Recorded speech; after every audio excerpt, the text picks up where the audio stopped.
Assalamualaikum warahmatullahi wabarakatuh. Selamat siang Bapak Ibu dan salam sejahtera untuk yang beragama lain. Hari ini saya akan membawakan topik tentang pensiun sejahtera. Gambarnya ini keluarga muda karena saya kenal dengan seseorang yang umur 21 sudah pensiun. Walaupun tentu saya juga mengenal orang yang umur 75 pun tidak bisa pensiun. Gitu ya. Jadi pensiun itu bukan masalah umur Bapak Ibu. Pensiun itu masalah ketersediaan dana pensiun. Kalau dana pensiunnya sudah tersedia, Bapak Ibu umur 20 pun Bapak Ibu akan pensiun. Karena semua orang bekerja itu sebetulnya hanya untuk mencari uang atau mencari nafkah. Kalau uangnya sudah ada datang terus-menerus, ngapain juga bekerja? Kita bekerja di bidang yang lain, bidang sosial, bidang pengabdian, bidang penelitian, atau bekerja membangun aset, bukan lagi mencari uang. Ada 3 pilihan Bapak Ibu dalam menjalani hidup, yaitu bekerja selama 2-5 tahun atau sementara lah, entah 5 tahun, 10 tahun. Kemudian pensiun sejahtera sampai akhir hayat. Gitu ya. Yang pilihan kedua adalah kita bekerja mencari nafkah seperti biasanya 30-40 tahun, setelah itu pensiun dan pensiunnya tanda tanya. Apakah baik atau tidak tergantung dari dana pensiun yang Anda miliki. Ya, yang ketiga adalah bekerja mencari nafkah 40-60 tahun, yaitu sampai akhir hayat. Bisa di satu bidang pekerjaan, seperti dokter, pengacara ya, seperti saya dulu, atau di berbagai bidang. Misalnya pensiun dari tentara kelas pangkat menengah gitu, kemudian menjadi satpam. Kalau pangkatnya tinggi menjadi penasehat, menjadi komisaris, menjadi konsultan atau apapun gitu ya. Setelah itu kemudian bertani atau buka toko atau berdagang atau apapun gitu ya. Artinya terus-menerus bekerja, bekerja dan bekerja. Nah, kira-kira mana yang paling enak? Tentu yang di atas ya, yang bekerja sementara. Yang paling tidak enak yang mana? Tentu yang paling bawah sebetulnya ya, bekerja mencari nafkah sampai akhir hayat. Tapi problemnya yang di tengah itu merasa bahwa yang di bawah itulah yang enak. Gitu ya. Saya dulu seperti itu Bapak Ibu. Waktu saya jadi dokter di puskesmas, buat teman-teman kepala dinas yang lain selalu menggoda saya, wah paling enak ya jadi dokter ya, tidak ada pensiunnya. Waktu itu saya bangga, tidak ada pensiunnya. Tapi setelah mengetahui tentang ilmu keuangan, wah tidak ada pensiunnya, artinya tidak bisa pensiun dong, gitu ya. Dan ternyata memang begitu Bapak Ibu. Guru-guru saya yang sudah sepuh, yang sudah umur 70-an tapi masih harus mencari nafkah, itu seringkali salah diundang di rumah sakit A untuk operasi, datangnya ke rumah sakit B, ya, atau mencuci tangannya, setelah dicuci tangannya dia pulang gitu ya. Kru OK sudah nunggu-nunggu, dokternya tidak ada atau profesornya tidak ada. Oke Bapak Ibu, itulah 3 pilihan menjalani hidup ya. Terserah Bapak Ibu milih yang mana. Kalau saya sudah ada di nomor yang satu itu dan anak-anak juga di situ. Ya. Nah, ini 3 tahapan dalam hidup Bapak Ibu ya. Ada pendidikan, pekerjaan dan hasil. Ya, pendidikan seperti SD, SMP, SMA dan seterusnya, pekerjaan itu guru, dosen, tentara, bupati dan seterusnya. Hasil itu ya penghasilan 1 juta misalnya, tabungan 2 miliar, rumah 2 hektar dan seterusnya. Problemnya adalah nyaris tertutup mengenai hasil kita ya. Kenapa? Karena sejak kecil kita dididik untuk hanya melihat pekerjaan. Ya, kalau kita ditanya, anak-anak kecil ditanya selalu diharap untuk menjawab dengan guru, dosen, tentara, bupati, dokter dan sebagainya. Tidak boleh menjawab atau tidak diharapkan menjawab ingin kaya dan lain-lain. Kalau menjawab seperti itu akan dikejar lagi. Untuk kaya itu jadi apa? Ya itu seperti anak saya dulu. Ditanya oleh guru TK-nya, bisa jadi apa, Cah? Dia jawab sesuai arahan saya, jadi orang kaya, Bu Guru. Besok banyak membantu orang. Oh, bagus sekali, Cah. Untuk bisa jadi orang kaya itu kamu jadi apa? Tidak penting katanya Bapak, yang penting jadi orang kaya gitu kan. Yang anak TK suka ngotot. Iya, ibu guru tahu, tapi untuk bisa kaya itu loh, apa kamu mau jadi dokter seperti bapakmu? Bapak aja berhenti. Ya, itu jawaban anak saya seperti itu. Akibatnya apa Bapak Ibu? Karena kita selalu didikte untuk terus dalam bidang pekerjaan dan selalu dilatih bahwa bekerja itu mulia, menganggur itu tercela, pensiun itu kiamat dan sebagainya, hal-hal seperti itu. Akhirnya kita terus-menerus berkutat antara bekerja pendidikan gitu ya. Selesai sekolah kita kerja, masih kurang sekolah lagi, kerja lagi, sekolah lagi, kursus, terus seperti itu sampai seumur hidup. Dan itu dianggap wajar karena memang sekitar saya seperti itu dan dianggap membanggakan. Padahal seharusnya sebetulnya yang diinginkan tuh hasil sebetulnya gitu loh ya. Punya penghasilan besar, punya uang banyak, punya rumah besar, itu yang diharapkan gitu ya. Nah, eh, ini ada life map miskin Bapak Ibu ya. yaitu life map yang menekankan pada bekerja mencari uang dan life map yang tidak suka uang. Ya, sejak kecil kita dilatih untuk tidak suka uang loh Bapak Ibu ya. Uang tidak dibawa mati ya, masalah karena uang itu menyebabkan pertengkaran, hal-hal seperti itu yang kita anggap benar ya. Nah, orang yang mendapat life map miskin atau di otaknya itu ada life map miskin, itu biasanya jatuh dalam kondisi salah satu dari dua ini. Yang pertama sudah bekerja keras bertahun-tahun penghasilannya begitu-begitu saja, atau yang kedua sudah berpenghasilan besar bertahun-tahun tabungannya segitu-gitu aja.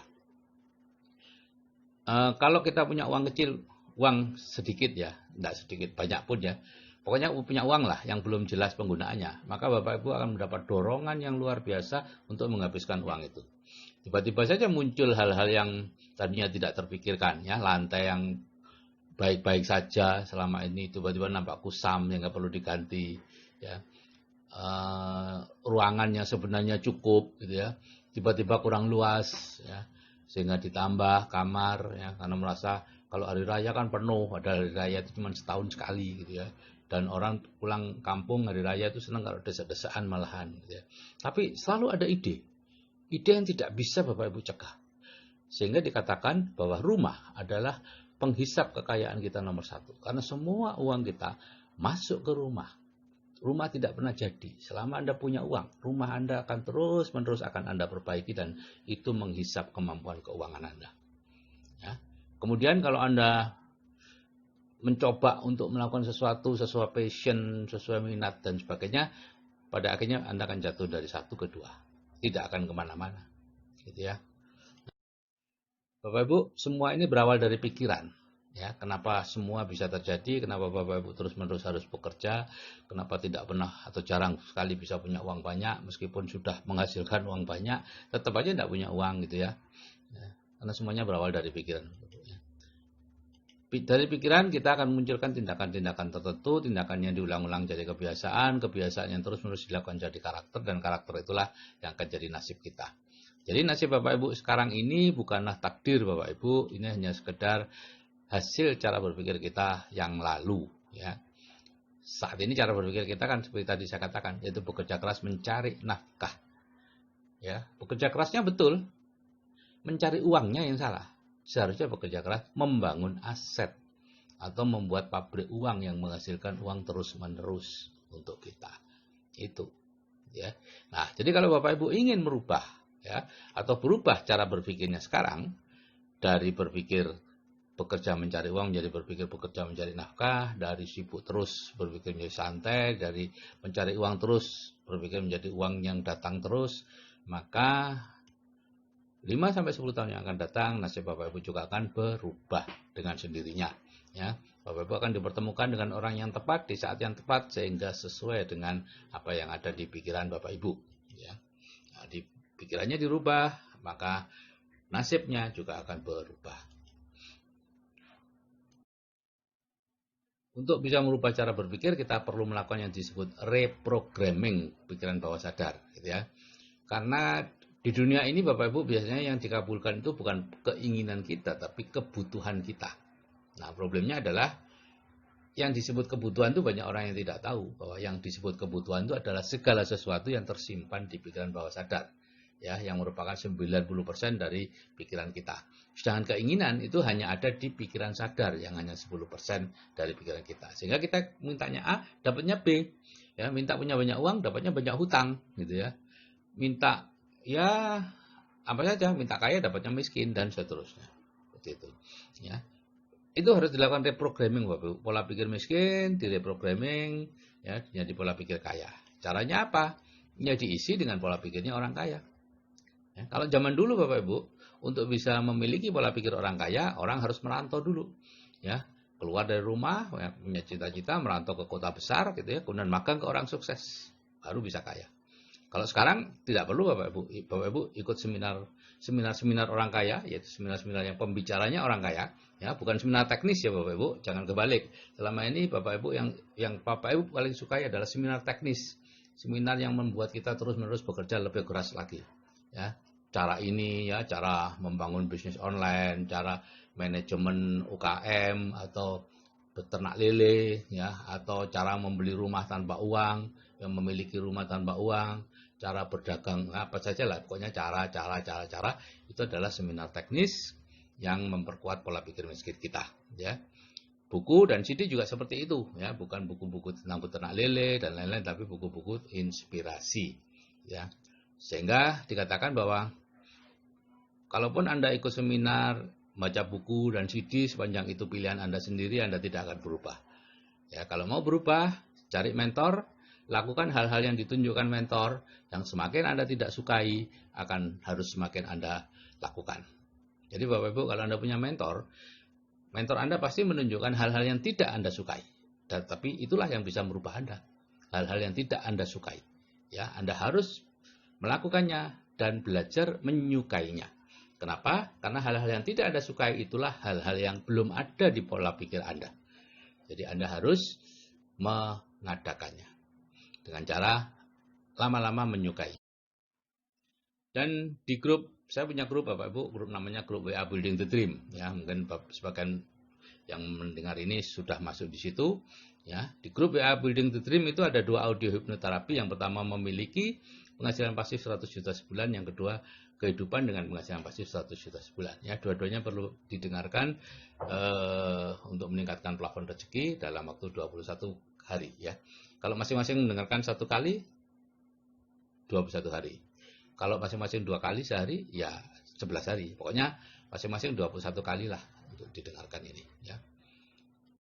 Jadi ada 3 tahap perubahannya Bapak Ibu, yaitu yang pertama di grup WA Building the Dream, ya, sekarang ada sekitar 300-an grup WA Building the Dream, ya, bulan Maret 2018 ini, April 2018 ini. Di situ Bapak Ibu mendengarkan 2 audio hipnoterapi penghasilan pasif 100 juta sebulan dan satunya lagi itu sebanyak 21 kali. Terus ada lagi pengetahuan-pengetahuan tentang bisnis, keuangan, tentang pikiran, bawah sadar, Ho'oponopono, law of attraction dan macam-macam. Tapi terus terang itu tidak mengubah hidup. Itu hanya membuat Bapak Ibu lebih pintar, gitu aja, lebih tahu. Tapi sama sekali tidak akan mengubah kehidupan Bapak Ibu. Karena itu hanya sekedar pengetahuan di pikiran sadar, gitu ya. Seperti sekarang banyak orang tahu bahwa olahraga itu baik untuk kesehatan, semua orang ingin sehat, tapi berapa banyak yang mau olahraga? Semacam itulah, gitu ya. Nah, tahap yang kedua, setelah Bapak Ibu mendengarkan audio itu 21 kali, Bapak akan dipindah ke grup program lanjutan, menghadiri seminar yang ditunjuk, ya, minimal 3 kali, ya, dalam 1 tahun, ya. Seminarnya memang 3 kali. Dan mohon maaf, saya tidak jualan seminar Bapak Ibu, ya. Saya juga ikut seminar ini, saya bukan penyelenggaranya, dan berapapun saya mengajak orang untuk ikut seminar, Bapak, saya tidak mendapatkan apa-apa dari panitia, gitu ya. Saya sama dengan Bapak Ibu, bayar 600.000 setiap kali ikut seminar 2 jam, gitu ya. Saya biasanya sekeluarga ikut. Ya. Dan dilanjutkan dengan mendengarkan audio CD dari mereka, pembicara-pembicara yang orang kaya tadi, ya. Pensiunannya sudah berpenghasilan lebih dari 100 juta, banyak sekali orangnya, ya. Terjadi internalisasi program di pikiran bawah sadar, maka mekanisme sukses otomatis akan jalan dan mengejarnya, gitu ya. CD-CD-nya juga saya kirimkan secara gratis di WA untuk para anggota, gitu ya. Pokoknya tidak ada yang bayar, ya, kecuali seminarnya itu Bapak Ibu bayar tentunya. Karena bukan saya yang menyelenggarakan. Kalau saya menyelenggarakan tidak perlu bayar, Bapak Ibu, ya. Nah, tahap yang ketiga itu ada 2 pilihan. Ya, Bapak Ibu bisa menemukan sendiri cara membangun dana pensiunnya, dan pasti akan ketemu Bapak Ibu, jangan khawatir. Sekarang Bapak Ibu tidak tahu sih, memang iya, tapi nanti kalau sudah di tahap 1 dan 2, sudah hadir di leadership seminar dan sebagainya, maka Bapak Ibu akan tahu sendiri apa yang harus dilakukan, investasi di bidang apa, bisnis di bidang apa, itu nanti akan tahu sendiri. Ada 2 pilihan, yaitu membangun sendiri atau dengan bimbingan di grup CA, ya. Oke Bapak Ibu, kalau saya yang sudah berumur saja bisa berubah Bapak Ibu, ya. Saya mulai mengenal hal seperti ini umur 49, kemudian umur 51 saya bisa freedom. Saya yakin Anda juga pasti bisa. Saya akhiri, selamat siang dan wassalamualaikum warahmatullahi wabarakatuh.